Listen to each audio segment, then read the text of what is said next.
Hey there, Lonnie Stevenson and RiverScene magazine. I am sitting here with Karl Thompson, head football coach of the Lake Havasu Knights, and we are in the war room. This is where all the magic happens, huh? It is. Welcome to my office. So, Karl Thompson, head coach for the Lake Havasu Knights since 2009. It's been a while. 15 years coming up. 15 years, been in the program. This is year 23 overall. I started out in 1999 as a freshman assistant, and here I am now. So, all right. So, Karl holds the record for most career wins by a football coach, 87. You've coached the most football games, 149. You have 7 winning seasons, tied with Lee Barnes for most of any Lake Havasu Knight coach. It's a good company to be in. You have 7 career playoff appearances with your teams. You have been to the region sectional championship 3 times. 4-time region section coach of the year in 2010, 2011, 2014, 2021. 11 wins most in a season, 2015, in which you made the semifinals for this, which was the first time for you, second time overall. And in 2022, you took last year's team to the semifinals for the second time. Now, you don't like to brag, but you've done pretty good. Along the way, there's been a lot of people involved, a lot of different coaches, a lot of different players, a lot of different families making the commitment, and it doesn't happen just overnight. So, from the summers starting in June all the way through the season, off-season, fundraising, we've done a lot of great things in here, in the weight room and on the field, but it goes hand in hand with a great community that supports us in everything that we do. So go back to that first season, 2009. What was the feelings taking over the helm? Well, we were on the headset the year before when Chris Geary was the head coach, and my brother-in-law, Jake Gregory, and he was the offensive coordinator, I was the defensive coordinator, and we were at Saguaro High School. We lost first round of that playoff. Chris had told us, Jake and I, before the game that he wasn't going to do it again, and that was going to be when the season was over. That was it. I had talked to my wife a couple times. I had 2 that were in diapers. Tyler and Trevor were both pretty young at the time. And my wife and I, we've coached a lot of different things here, and I'd had the conversation that I wanted to give this a try. And, she was very supportive of it. So I went in and met with Mr. Berger and put my name in the hat, and there it started off. We were off and running. I was lucky enough, Chris came back. He was actually my O-line coach. I still had my brother-in-law as my offensive coordinator, and I had a lot of good coaches that came around with me. Scott Becker, Alex Ruiz, Tom Jeffrey. There were just so many, Joe Castronova.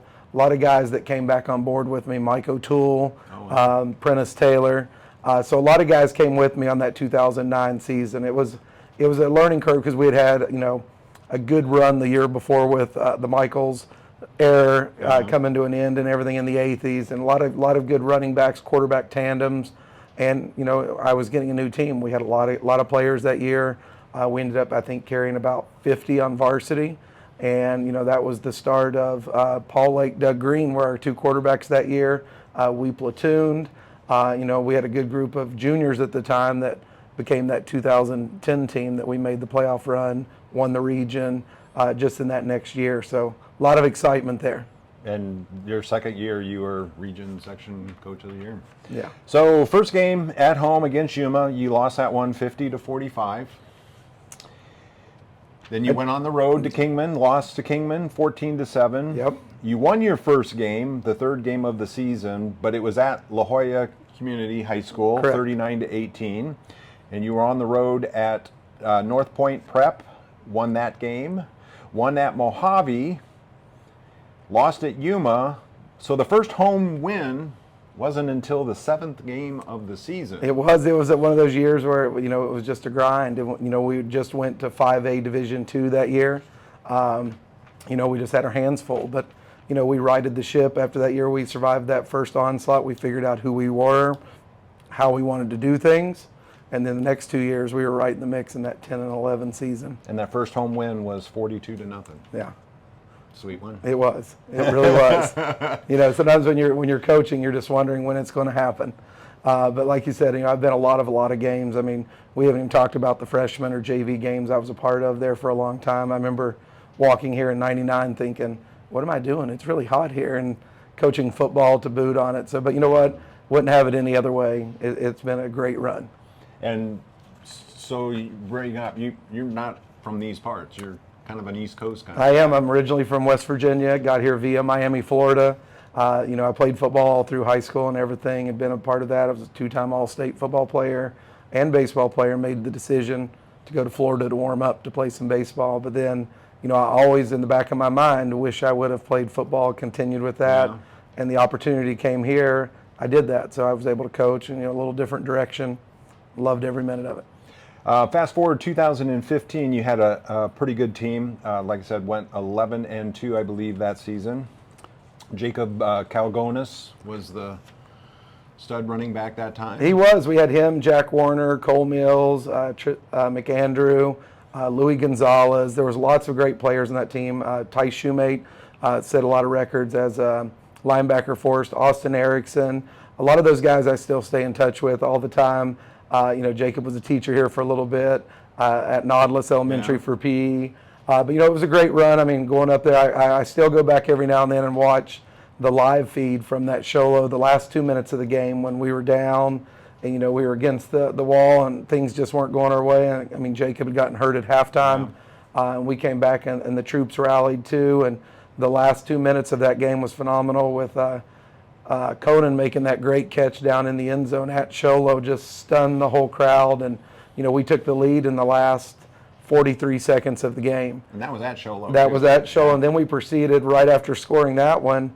Austin Erickson had an interception and scored right on the very next play again. With Kalgonis going out, I remember we had to burn our last time out because he had been our holder. And all of a sudden, Jack Warner had to come in. It was the first time he had taken a snap on a PAT from a Crabtree kick in a long time. And sure enough, he got right out there, nailed it home, and then all of a sudden we were on to the semifinals. So it was a great run. And you lost that game in overtime. We lost in overtime by a field goal. Still, I've only watched that film about twice. Yeah. That's one that it's buried pretty deep in the Huddle library. We don't view that one that often. But you know what? There was that group. There was just that was a year we had about 168 kids in the program, and here we are with 3 teams back then with 50 guys on a team. I mean, that was probably the peak of Havasu football right on that run. So 27 seniors gone from 2022 squad, but the cupboard's not completely bare as we go into 2023. That's true. Yep. You returned some people on both sides of the ball that had some experience from last year's team. We did. I mean, on the offensive side, we have Robbie and Kenny that were both offensive linemen for us. They were our center and they were our right tackle last year. I think Kenny might have worked in at some guard as well. But those 2 guys are back on the offensive line, of course. Tyler's back at quarterback. You do have Ryder Spencer, who worked at wide receiver. You have Gavin Briggs, of course. But, with those guys, we have a lot of guys that we played the JV season. And, I don't know, we only had the 4 JV games, but, it was really fun for me because here I am as the head varsity coach. I traveled with the JV team. I called the defense and special teams. Dusty Lockman, former quarterback for us back in 99-2000, that's our quarterback coach, was the offensive coordinator with that group. And we had only 18 guys on that JV team. And of those 18, they're pretty much all with us on varsity this year. So we're trying to groom some of those guys to get ready. You put in a couple of, you have a Hunter Cisneros, you have Jesse Thompson, Vega Higgins, you have a couple guys, Wyatt Triboulet that was with us last year as well. He had split some time at our H-back position and looking for a lot of good things about him. But, a lot of guys that have experience. Not per se that they were the starter, but they got to see what it was like, what it takes, what it does. And then you flip over to the defensive side with Justin Taylor, Caden Norlander, again with Gavin there, Hunter Cisnero again over there, Carson Lockman getting some D-line, Austin Alba. Some of those guys were in our rotations and were able to get some time. The biggest parts is, probably our linebacker play. I mean, the secondary guys are pretty much all back that have some experience, but it's the D-line and linebackers, which we know we have Tucker Stevenson who came up and played some for us there, filling that fullback role for Isaac there when we were in our split personnel. But, we have some guys that have been a part of the journey, and now they're ready to have a bigger part of the next journey. So some also changes on the sideline for 23 for you? We have. This has been another coaching turnover year. We have some other coaches that have moved on. It's a lot of time, and we get a lot of people in that see how much time and effort really goes in. I mean, we started spring football at the end of April, first week of May, and then again from first week of June, 3 days a week, all the way through. But on the offensive side, we have Micah Johnson that came in. He actually grew up in Prescott, Arizona. He played at South Dakota State. He actually played for one of the former coaches that I'd mentioned, Chris Geary, there. And, he'd been in the college ranks a little bit and then was coming to us from Morehead State in his last stint. Chris Petit was our offensive line coach last year. He's going to be both offensive and defensive line. Dusty Lockman returns quarterback coach. We do have Jake Allen, former player, that's come in as our running back and DB coach. And then I have Sean Stevenson, who is filling the role of our inside linebacker coach. So that kind of takes our varsity squad through there. And then again, I do have a couple volunteers that have come in to help us. I've had Jacob Schaefer, who's also another former alumni, come in and help with wide receivers, special teams all summer. He's going to be going to Tucson to start school soon, but he's going to try to sneak back on the weekends, or we're in Phoenix to keep us. And then, a little bit of changeover with our 9-10 coaches. They actually played last night.